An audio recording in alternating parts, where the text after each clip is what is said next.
ఇండియాకి Donald Trump warning ఇచ్చారు. ప్రధాని మోదీ అమెరికా టూర్లో ఉన్నారు. అయితే మోదీ ముందే టారిఫ్ల విషయంలో హెచ్చరిక జారీ చేశారు ట్రంప్. భారత్ అధిక టారిఫ్లు విధిస్తోందంటూ ట్రంప్ ఆరోపణలు చేస్తుండగా మోదీ కూడా సైలెంట్ అయిపోయారు. మోదీ అక్కడ ఆ సందర్భంలో ఏం మాట్లాడలేదు. ట్రంప్ కి అదే రీతిలో కౌంటర్ ఇవ్వలేకపోయారు మోదీ. ప్రపంచంలో ఎక్కువ టారిఫ్లు విధించేది ఇండియానే అంటూ ట్రంప్ మాట్లాడుకొచ్చారు. అమెరికా భారత్ వాణిజ్యానికి అడ్డంకిగా టారిఫ్లు ఉన్నాయంటూ ట్రంప్ చెప్పుకొచ్చారు. అధిక టారిఫ్లతో ఇండియాలో ట్రేడింగ్ కష్టమవుతోందని, మేం కూడా అదే పద్ధతిని పాటిస్తామని, ఇండియా ఎంత ఛార్జ్ చేస్తుందో మేము కూడా అంతే టారిఫ్ విధిస్తామని ట్రంప్ చెప్పుకొచ్చారు. ఏకంగా మోడీ సమక్షంలోనే మోడీ ముందే ఈ రకమైన వ్యాఖ్యలు చేశారు. అయితే దానికి ఏమాత్రం కూడా మోదీ స్పందించకుండా సైలెంట్ గా ఉండిపోయారు. ఒకసారి ట్రంప్ ఈ విషయం పైన ఏం మాట్లాడారో చూద్దాం.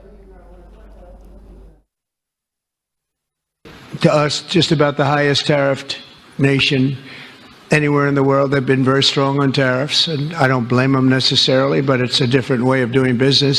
It's very hard to sell into India because they have trade barriers, very strong tariffs. We are right now a reciprocal nation. We are going to, if it's India or if it's somebody else with low tariffs, we're going to have the same. We're going to have whatever India charges, we're charging them. Whatever another country charges, we're charging them. So it's called reciprocal, which I think is a very fair way. We didn't have that. I was going to do that in my other term, and we had the greatest economy ever in the world.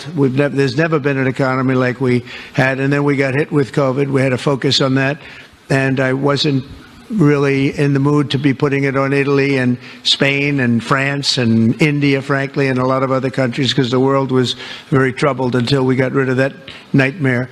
But we had the strongest economy anywhere in the world during that fairly long period of time during my first term, as you know, and we didn't do the tariffs. We would have done the reciprocal tariffs, but we decided, and I decided, I think on a human basis, on a humane basis, not to do them because of the fact that there was such suffering all over the world. The last thing we needed to talk about is trade problems. But now we do. We see a tremendous future for our country, but we felt that now it's finally time, after 45 or 50 years of abuse, that we will do, and this isn't India, this is among a lot of nations. The European Union is very difficult for us, very, very difficult. They tax our companies at levels that nobody's ever seen before. They take advantage of a lot of things, so we're not happy about that. China, of course, is terrible, and we've never taken in 10 cents until I was president. We've taken in hundreds of billions of dollars from China since I've been president in first term and now.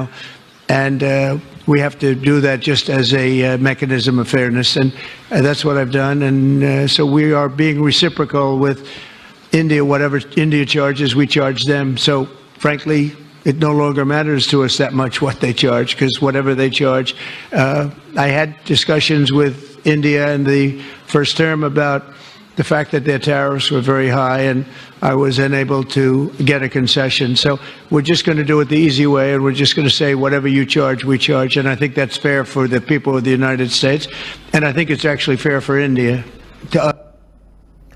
Right, Trump వ్యాఖ్యలు విన్నారు కదా. బహుశా మీకు అందరికీ ఆ language కొంత communication problem ఏంటి ఉండొచ్చు. ఎందుకంటే ఆయన చెప్తున్న మాటల్లో చాలా బాధ కలిగించింది. టారిఫ్ రేట్లు చాలా పెంచేశారు. ఇన్ఫాక్ట్ చైనా కూడా చాలా టారిఫ్ రేట్లు పెంచేసింది. తనతో మాకు ఎలాంటి రిలేషన్షిప్ లేదు, కానీ ఇండియాతో మంచి రిలేషన్షిప్ ఉంది. అయితే ఇండియాలో కూడా చాలా పెద్ద మొత్తంలో టారిఫ్ రేట్లు పెంచారు. కాబట్టి నేను తీసుకున్న నిర్ణయం ఏ ఒక్క దేశానికి అతీతం కాదు, అన్ని దేశాలకు కూడా వర్తిస్తుంది. అమెరికా టారిఫ్ రేట్లు ఒక్కో దేశానికి ఒక్కో విధంగా ఉండవు, అన్ని ఒకే దేశానికి ఒకే నిర్ణయం ఉంటుంది అన్ని దేశాలకు కూడా అని చెప్పుకొచ్చారు ఆయన. ఇండియాలో ఎటువంటి టారిఫ్ పద్ధతిని అయితే అవలంబిస్తున్నారో మేము అలానే చేయాలనుకుంటున్నామని చెప్పి ఆయన చెప్పుకొస్తున్న సమయంలో కూడా ఒకసారి ట్రంప్ మాట్లాడుతున్న నేపథ్యంలో మోదీ ఎక్స్ప్రెషన్స్ మీరు చూడండి. ఆయన ఏం మాట్లాడలేదు, చాలా సైలెంట్గా ఉండిపోయారు. ఆ సందర్భంలో మాట్లాడాల్సిన అవసరం కూడా లేదు, అది ఆ సందర్భం కూడా కాదు. కానీ ఒక్కసారిగా షాక్ అయ్యారు ఆయన. తన పక్కనే పెట్టుకొని, మోదీని పక్కనే పెట్టేసుకొని ఫ్రెండ్లీ రిలేషన్షిప్లో చాలాసార్లు వాళ్ళు మాట్లాడడం చూసాం. చాలా వారిద్దరి మధ్య అనేక రకాల సంభాషణలు మనం విన్నాం. కొంత అన్ని దేశాలు ఒక ఎత్తు, ఇండియాకు ఒక రకమైనటువంటి అభిప్రాయం అయితే ఉండేది అమెరికా పైన. అమెరికా కూడా ఆ రకంగా వ్యవహరించింది. కానీ ఈ రోజు ఈ వ్యాఖ్యలు చేస్తున్న నేపథ్యంలో మోదీ ఒక్కసారిగా షాక్ గురయ్యారు. చూడండి ఒకసారి మోదీ ఎక్స్ప్రెషన్స్ చూడండి. ట్రంప్ మాట్లాడుతున్న సమయంలో ఏదో జరుగుతుందంటే ఏదో జరిగిందే అన్న ఒక ఆలోచనలో పడిపోయాడు మోదీ. ఎస్, మరిన్ని అప్డేట్స్ మధు అందిస్తారు. ఎస్ మధు, టారిఫ్ రేట్ల సంగతి విషయంలో ఎట్టి పరిస్థితుల్లో వెనక్కి తగ్గం. అన్ని దేశాల్లో ఎలా అయితే ఉందో ఇక్కడ కూడా అలా ఉంటుంది. సో ఇండియా కూడా అదే రకమైన పద్ధతి అవలంబిస్తోంది కాబట్టి ఇండియాకు మేమే పెద్దగా స్పెషల్ ఎగ్జామ్షన్ ఇవ్వదలుచుకోలేదు. ఇండియాలో అవలంబిస్తున్న తీరే మేము అవలంబిస్తామని ట్రంప్ చాలా క్లియర్గా చెప్పుకొచ్చారు. సో ఈ ఎఫెక్ట్ ఎలా పడే అవకాశం ఉంది? ఇండియా పైన ఎటువంటి ట్యాక్స్ చేంజెస్ ఉండే అవకాశం ఉంది? నిజంగా ఆల్రెడీ ఇప్పటికే ట్రంప్ వచ్చిన తర్వాత ఇల్లీగల్ గా అక్కడ ఎవరైతే ఉంటున్నారో వారందరినీ తిరిగి వాళ్ళ దేశాలకు స్వదేశాలకు పంపిస్తా ఉన్నారు. అది ఇండియాకి ఇప్పటికే చాలా మంది దాదాపు 18,000 మందిని గుర్తించారు ఇల్లీగల్ గా ఇమిగ్రేట్ అయి ఉంటున్నటువంటి వారిని. ఆ దెబ్బ నుంచి కోల్పోక ముందుకే మళ్ళీ ఇప్పుడు సుంకాల రూపంలో, టారిఫ్ల రూపంలో ఇండియాకు దెబ్బ పడే అవకాశం ఉంది. మాట్లాడుతున్న సందర్భంలో ఆయన ఇండియా ఎక్కువ పెద్ద ఎత్తున సుంకాలు విధిస్తా ఉంది ఎగుమతుల విషయంలో. సో మేము కూడా ఎగుమతుల విషయంలో, దిగుమతుల విషయంలో మేము కూడా కఠినంగా వ్యవహరిస్తాము. ఇది ఇండియాకు అతీతమేం కాదు, అందరికీ ఇది అమెరికా విధానం అనేటువంటి చెప్పే ప్రయత్నం చేశారు. ఆల్రెడీ పక్కనే ఉన్నటువంటి కంట్రీస్ లో కూడా కెనడా కానీ ఇంకా కొన్ని కంట్రీస్ కి ఆల్రెడీ పెద్ద ఎత్తున వారికి సంబంధించినటువంటి దిగుమతుల విషయంలో, ఎగుమతుల విషయంలో టారిఫ్లు విధిస్తా ఉన్నారు.